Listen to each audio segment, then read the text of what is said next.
Planga, so ayun, good afternoon. So for today's videos, medyo magulo, 'di ba? Kasi nga may puntahan kami ngayon tapos i-meet namin yung famous daw na taga-Amerika na maraming restaurants. So ayan, umpisahan na natin mga plangga. Pero syempre, unahin natin, kakain muna tayo, no? Kasi tanghali pa lang mga plangga. So ayan, may binili akong kalabasa, pechay, at saka gata or gata ng niyog. Kasi yung plano ko ngayon na lutuin mga plangga is yung isda, di ba yung sardines na yun, pinirito ko siya. Tapos nakita ko lang sa TikTok, mas okay na lagyan ng gata. So ayan, kasi hindi mo naman yan masabawan. Kasi nga, sardines, pwede din siguro, pero syempre hindi tayo nasanay. Kaya ayan, so ayan ang mga palanggano, hiniwa ko na itong ating kalabasa. So ganyan pala yung kalabasa nila dito. Yung parang pahaba yung kanyang hugis, ganar, hindi siya pabilog. Meron din pabilog mga plangga. Pero nakabili ako noon, sinubukan ko. Hindi siya maganda mga plangga, mas okay to. So ayan, nagpainit lang ako ng tubig konti kasi yung gata na binili ko ang konti. Kaya yan, kailangan talaga natin ng medyo may sabaw, kaya dagdagan na lang natin ng tubig. Nilagyan ko lang ng sibuyas, tapos pagkulo niya, syempre lagay natin yung ating kalabasa. Next tayo dito, iwain ko lang itong ating mga pechay, di ba? So dalawang bugkos yan binili ko mga plangga, so isa lang gamitin ko, kaya yung isa naman siguro pang manok na naman, di ba? Ibang ano naman, ibang luto naman mga plangga. Maganda sana kung malunggay mga plangga, pero sa Wafa kasi napakahirap mo makakita ng malunggay. Ano lang, out of stock lagi siguro, or hindi ko alam, basta tagapunta ko doon mga plangga, wala talaga. Tapos ayan yung gata ko mga plangga, tingnan nyo naman, no, di ba? Tapos nagyan ko na din ng tubig kasi wala man lang kunti lang yung katas niya mga plangga. Ay nako, mas okay prepare. Yung mas prepare ko siguro sa inyo, bili na lang kayo ng yung sa can o yung nasa lata. Mas okay pa yun. Ito wala man lang kalapot-lapot, yung parang pinigaan na siya. Ganar mga plangga. Pero syempre okay na yan mga plangga. At least may lasa na gata or may kulay na gata. Kulay na gata, ano yun? Ayan, naglambot na yung kalabasa mga plangga. So ayan, syempre, na yan, signal na yan, lagay na natin yung ating gata, di ba? Signal talaga yung words.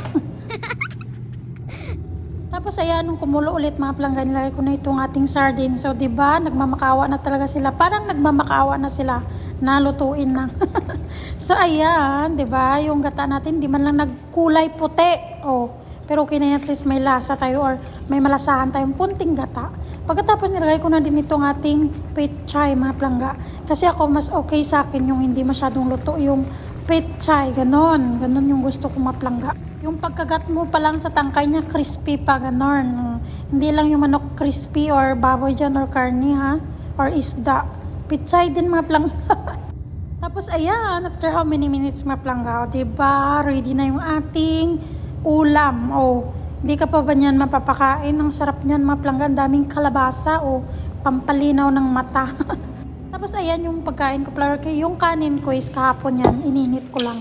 So ayan, after 30 minutes na kain, syempre may dala na yun na dot-dot ng jawal or ng mobile. Next time magluto ako ng manok kasi nga sa Wednesday may order kami na 130 meals. Ay, 100 lang pala.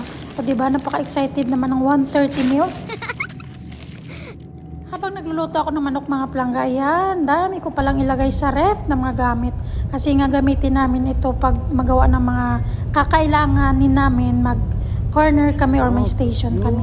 So ayan, mga 6:30 PM mga plangga. PM? Ano yan? Ayan, 6:30 PM mga plangga or sa gabi, ayan, pupunta kami ngayon doon na sa restaurant ni Sir. So ayan, sa isang restaurant niya, pupunta kami doon kasi nga, mapunta daw doon yung pinaka-famous daw na tao na maraming restaurant dito sa Riyadh. So ayan, on the way na kami mga palangga. Kasama namin yan si Sir. Siya yung nag-drive, tsaka yung kapatid niya, yung bunso. Tapos kaming dalawa ni Erlinda. So ayan. فشكلت حق ابوي انا قلت يبا ما نسبق قال شلون ما نسبق؟ قلت ادق عليه احرق قلت والله جاي يزور ولا شيء لا خليه يدفع كذا عادي الثاني نعم الثاني الثاني والثالث والرابع والخامس اللي ضبطت في الثاني اقول لك وبعدين قلت حق ابوي يعني كم تقريبا الشقه بالمنطقه على غدا اليوم حتى فاتي قاعد اليوم طبعا كلهم حبايبي انا ما اقول لك صورهم بحد تفهمني بس قاعد اقول لك ان حريصين حيل زياده عن اللزوم جايب لكم واحده وانا صراحه على المعطيات انا قاعد اشوف، انا بدات ابوي بشكل عام، قلت له هل لي تراكب؟ قال لي كيف لك تراكب؟ قلت له اكيد انا بخليك كل هذا الجنادل الحركات قاعد تجيك. انا اذا عليها احراج بس ما تخليني واقف لا فهمني، هو قاعد يقول ادري ان So ayan, after 35 minutes mga plangga, dito na kami. So ayan, lakad-lakad muna tayo. Pero napakalamig ngayong gabi mga plangga. Sa tinagal-tagal ko dito sa Saudi, ngayon ako nakaramdam ng ganitong lamig. As in, yung lamig talaga mga plangga. Lalo pat mahangin mga plangga, ayan. Kaya nasobrahan sa lamig tuloy ang tao. Ayan, naka-jacket na kami niyan, nakasapatos, nakapanloob pa kami ng panglamig. Pero napakalamig talaga mga plangga. Pero tingnan nyo naman yung view, di ba? Anuhin mo na lang yung mata mo dito. Babawi ka na lang. So, sobrang lamig mga plangga. Nilibre kami ni sir ng kape. So, ayan, pumunta kami dito sa bakery or kapihan. So, ayan.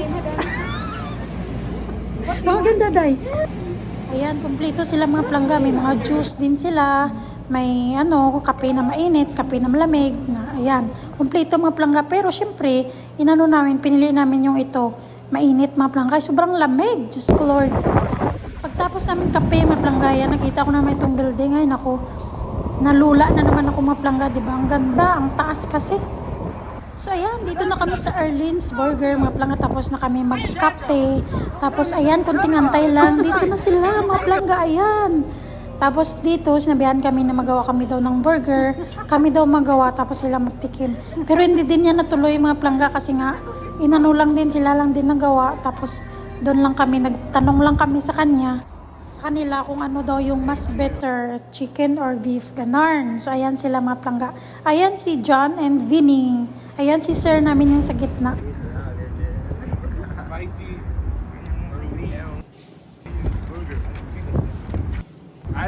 The spice Josie or Erlin? Not better. So ayan, kung hindi nyo siya kilala mga plangga, ito sila. Ayan si John and Vinny. So ayan, yung dami daw nilang negosyong mga restaurant. Ayan, yung isa nila dito na negosyo sa KSA or sa Saudi Arabia. So ayan, mga plangga, nakita namin yan kagabi. Nakipag nice to meet you kami. Muntik na ako maubusan ng English mga plangga, sa totoo lang. Pero grabe, naitawid ko mga plangga, proud ako sa sarili ko. Alam niyo kung bakit? Kasi nga, iba talaga pag yung Amerikano talaga yung kaharap mo. Kasi iba yung English nila mga plangga kaysa Saudi lang, di ba? Pero grabe, napakatatag namin. So ayan mga plangga, after that, nanguha kami ng burger. Ano ba naman, nagutom kami, no? Kaka-English namin siguro. Tapos umuwi na din kami mga plangga. So ayan, lakad-lakad muna papunta doon sa parking lot. For the first time in my life mga plangga, ngayon ako nakasakay sa Tesla car. O di ba? Yan yung sasakyan ng panganay ng amo namin. So ayan mga plangga, tapos sabi niya daw, smart daw tong sasakyan na to. Ikaw ba naman napakamahal, di ba mga plangga? Anong silbi nito pag hindi smart? Ay, nako na lang talaga.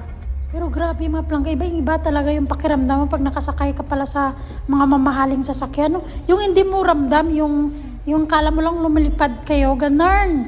O hindi kami high ha, yung ibig sabihin nun, hindi mo ba ramdam yung mga lubak-lubak na daanan, ganun. Pero syempre, highway naman lahat dito.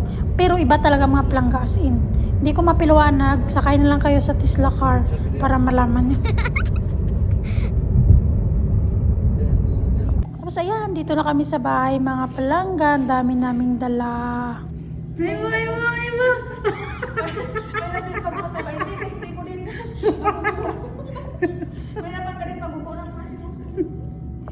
Tapos ito, wrong order lang to yung kinuha ko mga palangga. So bali, double chicken spicy burger to siya mga palangga. So ayan, diba? Tingnan nyo naman, oh.